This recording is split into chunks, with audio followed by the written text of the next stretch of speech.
Hello and welcome to all. आप सभी का स्वागत है एक बार फिर से एसएसजी गुरुकुल के इस ऑफिशियल यूट्यूब चैनल पर। तो सुपर टेट का इंतजार करते करते एक नई खुशखबरी, एक बहुत बड़ी खुशखबरी आपके सामने आ चुकी है और वो है ब्लॉक एजुकेशन ऑफिसर। बहुत भयंकर सूत्रों से पता चल चुका है कि आपके सामने ये वैकेंसी जल्द ही आ जाएगी। और जैसा कि आपको पता है, सूत्र तो मेरे गलत होते नहीं हैं, सारे फॉर्मूले बिल्कुल ठीक बैठते ही हैं। और आपने भी सुन ही लिया होगा, लगभग 10-12 दिन से चल ही रहा है चर्चा में। तो मैंने कहा जब तक कंफर्म नहीं हो जाता तब तक हम आगे नहीं बढ़ेंगे। तो चलिए स्टार्ट कर लेते हैं, पूरी बातें समझ लेते हैं। बीईओ 2022 ब्लॉक एजुकेशन ऑफिसर, बहुत रोले वाली नौकरी है। लगी तो मजा आ जाएगा। जैसे 2019 में जिन बच्चों का सिलेक्शन हुआ है वो बहुत खुश हैं और उनका कई बार फोन भी आया है क्या कि सर मजा दिला दिया आपने, ठीक है ना। तो चलिए स्टार्ट करते हैं। तो खंड शिक्षा अधिकारी 2019 में पेपर हुआ था, 2019 का पेपर 2020 में हुआ था, आपने देखा ही है। और पेपर में बिल्कुल जान ज्यादा थी नहीं, फिर भी मैं समझा देता हूं पूरी बातें, कितना क्या आया है, सारी बातें हम लोग करेंगे कि फॉर्म कब से भरे जाएंगे, कौन आवेदन कर सकता है, योग्यता क्या होनी चाहिए, सिलेबस क्या है, प्री का सिलेबस क्या है, मेंस का सिलेबस क्या है, ए से कैसे लिखना है, सब्जेक्टिव क्वेश्चन कैसे लिखने हैं, कौन से विषय ज्यादा भूमिका निभाता है। तैयार हो जाइए, स्टार्ट करते हैं क्लास को, ठीक है। चलिए, तो उम्र आप बताइए 21 से 40 इसकी उम्र है। यूपीपीएससी आयोग कराता है तो इसलिए 21 से 40 इसकी उम्र है। और बाकी जो आपकी छूट मिलेगी वो आप जब नोटिफिकेशन आएगा तो जो जिसमें जैसा छूट होती है वैसी छूट आपको मिलेगी। योग्यता देख लेते हैं। जो बीएड की डिग्री जिनके पास है और जिनके पास एलटी का डिप्लोमा है, ठीक है ना, बीएड की डिग्री जिनके पास है और एलटी का डिप्लोमा है, ये फॉर्म अप्लाई कर सकते हैं।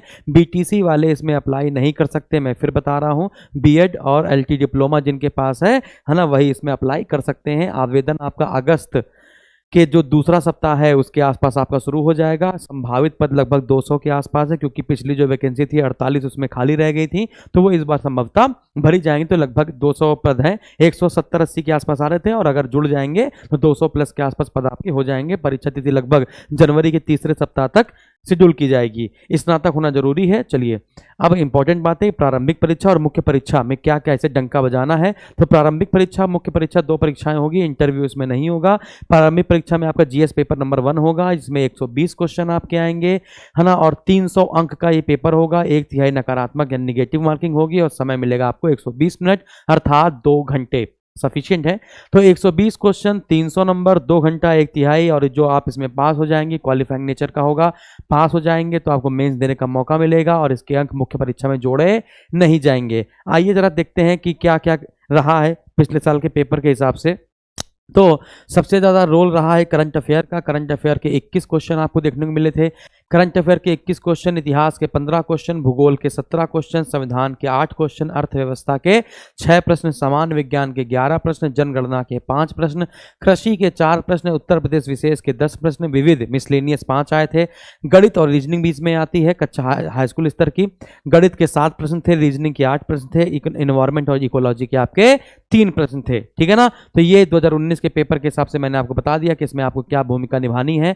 बाकी इसके मैं 1-2 वीडियो और बनाऊंगा और इसके बाद एक बीओ का खतरनाक सा एक बैच लाऊंगा। आप बस चर्चा में रहिए, जैसे हल्की से हवा और लगती है नोटिफिकेशन आ जाता है, मैं आपके लिए बीओ का फुल कोर्स लेकर आऊंगा और 100% आपका सिलेक्शन होगा। ये तो आप जानते ही हैं हर हालत में। और जिन्होंने जीएस फाउंडेशन का बैच पहले से ले रखा है उनके तो वारे न्यारे पहले से हो जाएंगे, फिर सिर्फ उनको मेंस की तैयारी करनी है। प्रीत उनका तैयार हो चुका है। मुख्य परीक्षा 400 अंक की होगी, उसमें एक पेपर आपका सामान्य अध्ययन का होगा, जीएस का होगा, और एक पेपर आपका हिंदी और ऐसे का होगा। हिंदी ऐसे में हिंदी आपकी 100 नंबर की होगी, ऐसे आपका 100 नंबर का होगा। मुझे रटा हुआ है सिलेबस। हिंदी आपकी 100 नंबर की होगी, ऐसे आपका 100 नंबर का होगा। समीक्षा अधिकारी का आपने पेपर दिया होगा, बिल्कुल वैसे ही आपका पेपर आता है, लेवल भी लगभग वैसे ही रहता है। सामान्य अध्ययन 200 क्वेश्चन, सॉरी 200 नंबर का होगा। अब देखते हैं सामान्य अध्ययन जो 200 नंबर का होगा, इसमें प्रश्नों की संख्या होगी 40। अब यानी कि ऑब्जेक्टिव नहीं है, ये सब्जेक्टिव होगा। इसमें एक आएंगे वेरी शॉर्ट यानी अति लघु उत्तरीय प्रश्न, अति लघु उत्तरीय प्रश्न, लघु उत्तरीय प्रश्न और सामान्य उत्तरीय प्रश्न, 3 प्रकार के प्रश्न आते हैं। अति लघु उत्तरीय प्रश्न 20 प्रश्न आएंगे, एक प्रश्न आपका 2 अंक का होगा, है ना, और उसको 25 शब्दों के भीतर लिखना होगा।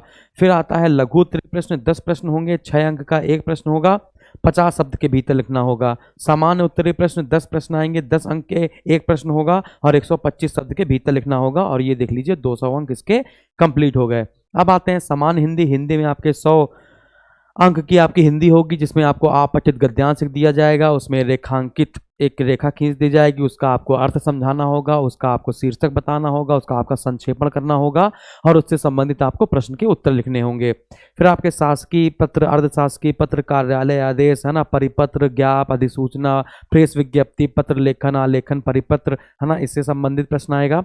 फिर आपने आरओ का पेपर दिया होगा, उसमें हिंदी से अंग्रेजी और अंग्रेजी से हिंदी पूछी जाती है। आपको ऑफिशियल शब्दावली आपने देखी होगी, उससे हिंदी से अंग्रेजी और अंग्रेजी से हिंदी बनाने के लिए आती है, जिससे आपसे पूछ दिया जाएगा कार्यवाही को क्या कहते हैं, है ना, आदेश को क्या कहते हैं, ठीक है, एप्लीकेशन को हिंदी में क्या कहते हैं। ऐसे करके आपसे हिंदी से अंग्रेजी और अंग्रेजी से हिंदी में कन्वर्ट करने के लिए आएगा। और इसका चौथा आपका संपूर्ण व्याकरण हमने यहाँ पे लिख दी है, और संपूर्ण व्याकरण में आपको पूरे ही व्याकरण पढ़नी पड़ेगी, संधि समास ये सब आपको अच्छे से पढ़ने पड़ेंगे, ठीक है। आगे फिर निबंध आपको 2 लिखने पड़ेंगे, 50 नंबर का एक निबंध होगा आपका, है ना। तो आपको ऑप्शन दिए जाएंगे, फिर देखिए समझिएगा। एक निबंध आपका साहित्य संस्कृति से आएगा, एक आपका राष्ट्रीय विकास योजनाएं और उनके क्रियान्वयन से आएगा, एक आपका राष्ट्रीय अंतर्राष्ट्रीय की समसामयिक घटनाएं, उनके निवारण, समस्या निदान, इनसे प्रश्न आएगा। अगर मेरी आप बात मानेंगे तो आप एक काम करिए, आप अभी से, है ना, अगर आप यूपीएससी या यूपीपीएससी तैयारी करते हैं तो एक आर्ट एंड कल्चर एक सब्जेक्ट होता है, हिस्ट्री का पेपर होता है, जीएस पेपर 1, अगर आप उसको पढ़ चुके हैं तो आप इसको साहित्य और संस्कृति का निबंध लिखिएगा। अदरवाइज अगर आपकी इकोनॉमी तेज है, करंट अफेयर अच्छा खासा पढ़ते हो, तो राष्ट्रीय विकास योजनाएं आप लिखिएगा, और ये कहाँ तक सफल हुई हैं, कहाँ तक असफल हुई हैं, क्या इसके लिए निदान हो सकते हैं, आगे की राह कैसी हो सकती है, इस पर आप फोकस कीजिए। और दूसरे में तो सबको पता ही है कि दुनिया वाले सब क्या लिखते हैं, प्राकृतिक आपदाएं और निवारण, क्योंकि ज्योग्राफी पढ़ चुके होते हैं हम लोग, ज्योग्राफी अच्छे लेवल पे पढ़ चुके हैं, डिजास्टर मैनेजमेंट को अच्छी तरीके से समझ चुके हैं, तो प्राकृतिक आपदाएं और निवारण लिखिए, ज़्यादा अच्छा रहेगा, ठीक है ना। मेरे हिसाब से अगर मैं उसको चूज करने के लिए दिया जाए तो मैं इधर जीएस पेपर 1 में ये उठा लेता हूँ और इसके बाद ये उठा लेता हूँ प्राकृतिक आपदाओं में, ठीक है ना। तो ये है आपका पूरा सिलेबस, पाठ्यक्रम, योग्यता का फॉर्म कब आएंगे, कितने पद आएंगे, सारी बातें। और जो जो आपको मुझसे पूछना है वो कमेंट बॉक्स में कमेंट पिन कर दीजिएगा। और अभी तक आपने एसएसजी कोचिंग का ऐप डाउनलोड नहीं किया है तो एसएसजी कोचिंग का ऐप डाउनलोड कर लीजिए, फ्री में मॉक टेस्ट देखने को मिलेगा, फ्री में बहुत सारे कोर्स मिल जाएंगे। इसके बाद आपको पसंद आए तो आप हमारे वीडियो देखिए, फ्री में क्लासेस देखिए, फिर आगे चलकर आप बैच पेड कर सकते हैं, फ्री में मॉक टेस्ट दीजिए, एंजॉय कीजिए। और वीडियो को लाइक जरूर करके जाइएगा, शेयर करके जाइएगा, और जो भी कमेंट में आपको प्रॉब्लम हो वो कमेंट में जरूर लिखिएगा, मैं आपकी समस्या का समाधान जरूर करूंगा। इससे संबंधित कोई प्रश्न हो तो बताइएगा, उसका वीडियो मैं फिर से बना दूंगा। ये जो पीडीएफ है इसकी मैं पीडीएफ बना के अपने टेलीग्राम पर दे दूंगा। आपको एसएसजी कोचिंग या एसएसजी गुरुकुल का टेलीग्राम ज्वाइन कर लेना है, डिस्क्रिप्शन में लिंक दिया गया है, इसको ज्वाइन कर लीजिएगा, मैं इसमें पीडीएफ भेज दूंगा। बहुत बहुत धन्यवाद, स्वस्थ रहिए, मस्त रहिए और व्यस्त रहिए। Thank you.